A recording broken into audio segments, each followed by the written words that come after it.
We see ourselves today as we are, not as we once were, but as we are today. And because of this, we can allow ourselves to see what we could be. So, as we are, as we will be, is not what we once was. So, the middle ground is always the ground to which you're going to be. Regardless of what you wish to be, you are in between yourself constantly. But, okay. The morality of these sort of intersections are four forms. Four forms. You have the high morality, you have the low morality, you have the low immorality, and you have the high immorality. So, why? Why do you have these things? These are just simple grounds for a battlefield in that sort of eyes. You have your high morality get defeated by your low immorality, because a high morality is actually quite fucked. Morally speaking, understandable, but actually fucked. So it's defeated by a low immorality because, well, I mean, like,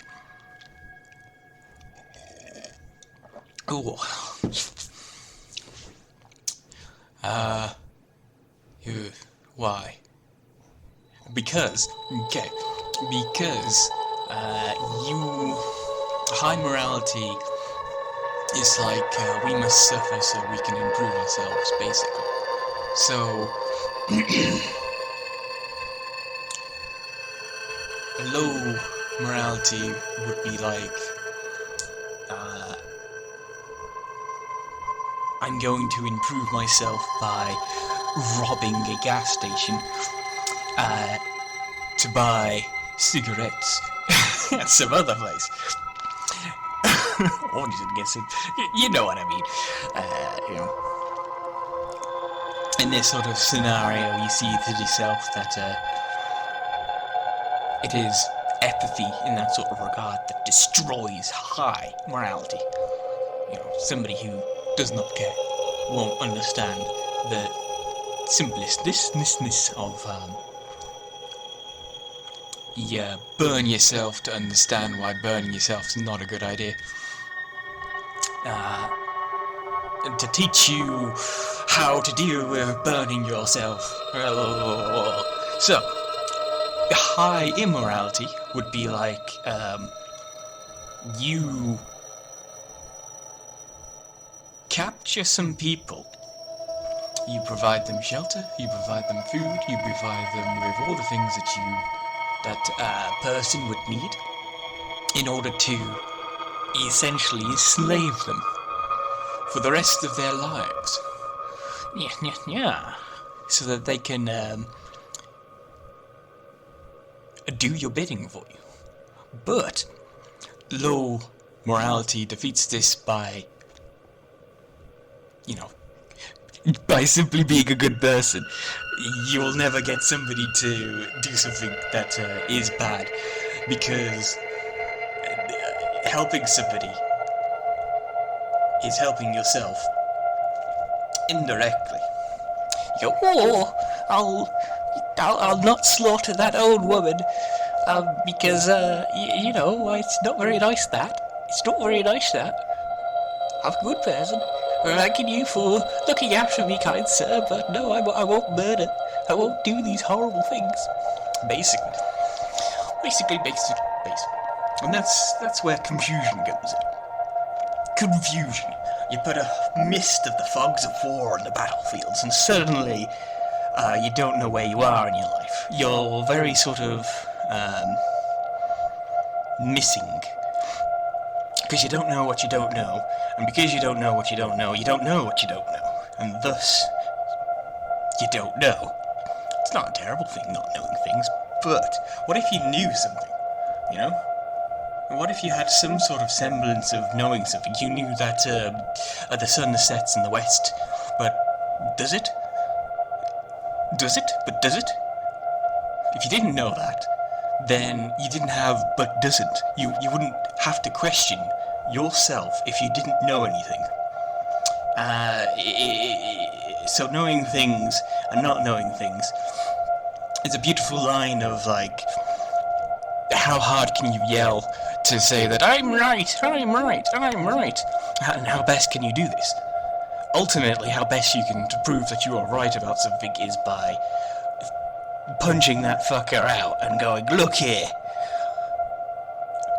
knock it off, because I'm correct, and I'll thump you every time that you say that I'm stupid, but I'm correct, but you're stupid, but I'm correct. Basically.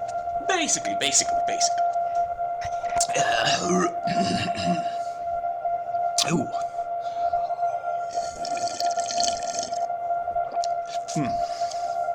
Ha. Ooh. So, there's no real conclusions here to this sort of statement, but it is a particular understanding of like a notion of perspection. Because understanding where you're coming from in the form of like where you've been asserts you a particular notion of notions that sort of makes you realize that you are more that you're seeming. You're more than what you're seeming. In fact, you are a vessel. Actually, I don't like. Let's not forget that word. Forget it. You are a bastion of yourself and everything that makes you. And everything that makes you comes from yourself and the environment as well. Of course. You are subject to the times, as the times are subject to you, as the times are not real, because time is fake and gay. Realize this and you shall realize yourself. But because of this, you are a bastion. You house everything that you've built within yourself. You nurture it, you build it up, and you feel this in a sort of realized presence. You can attribute this presence to any sort of squandering, but so long as you have the presence, whatever sort of attribulations you necessitate towards it, just simply garnish it a fixation to which you can like channel it into a person. So essentially, the act of creation comes before getting your freak on, because you've already delivered the blow within yourself of a separate entity. Largely. This is largely the dream of within, and largely the delusion of self. Are you yourself, or are you a self that is controlling yourself? A lot of people see themselves as like a creature controlling a mech, a robot between the eyes. I myself had a dream like this, to where I was a head inside of a head that was a head of a robot.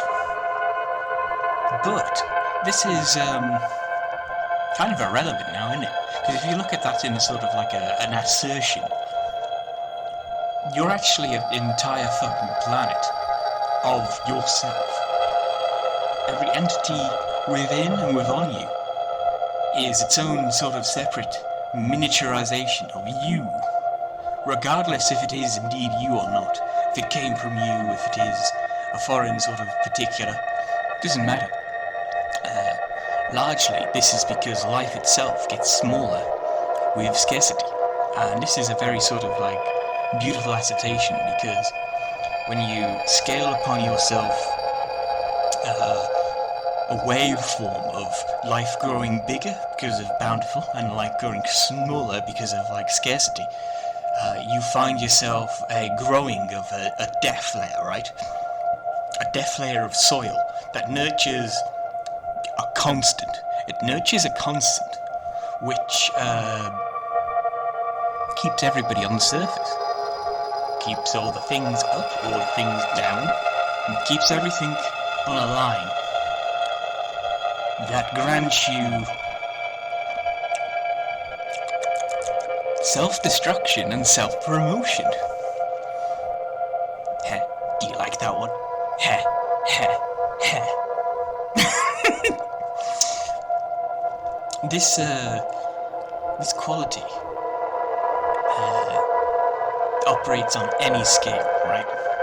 It doesn't matter the scale, it's any scale. The bigger you are, the smaller you are.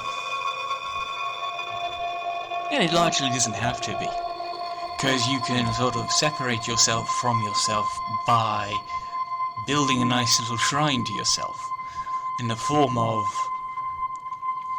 a machine that carries yourself, and thus you become the pilot of the manner to escape your fate of the waveform of